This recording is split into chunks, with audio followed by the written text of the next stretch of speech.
Hi friends, welcome to healthy cooking channel. இந்த வீடியோவில் நம்ம இன்னைக்கு மழை காலத்துக்கு ஏற்ற மாதிரி நல்லா சுட சுட ஈவினிங் ஸ்நாக்ஸ் டைமில் செய்யக்கூடிய இன்ஸ்டன்டான ஒரு போண்டா ரெசிபி பார்க்க போகிறோம். கோதுமை மாவு போண்டா எப்படி ரொம்ப ஈஸியாக டேஸ்டியாக செய்யலான்னு பார்க்கலாம் வாங்க.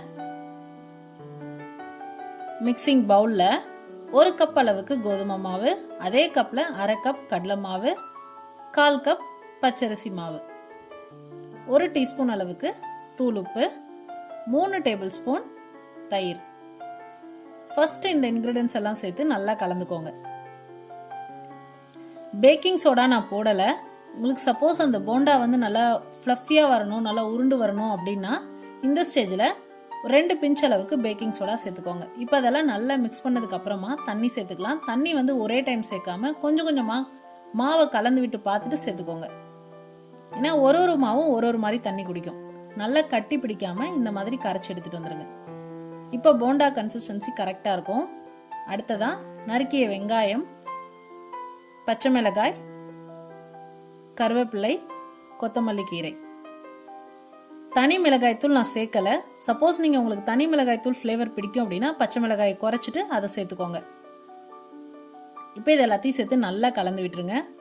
இப்படி போட்டிங்க அப்படின்னா மாவு ரொம்பவும் ஃப்ரீ ஃப்ளோவாக இருக்கக்கூடாது, ரொம்பவும் கெட்டியாக இருக்கக்கூடாது. இந்த பதம் இருந்ததுன்னா கரெக்டாக இருக்கும்.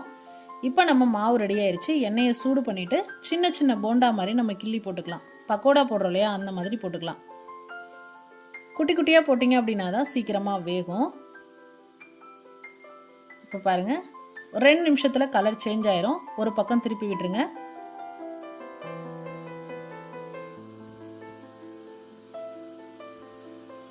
யூஸ்வலாக நம்ம பஜ்ஜி போண்டா போடுறத விட, கடலை மாவில் போடுறத விட கோதுமை மாவில் போட்டோம் அப்படின்னா கொஞ்சம் டைம் எடுத்துக்கும் குக் ஆகிறதுக்கு. மிதமான தீயில வச்சு நல்லா குக் பண்ணி எடுத்துக்கோங்க.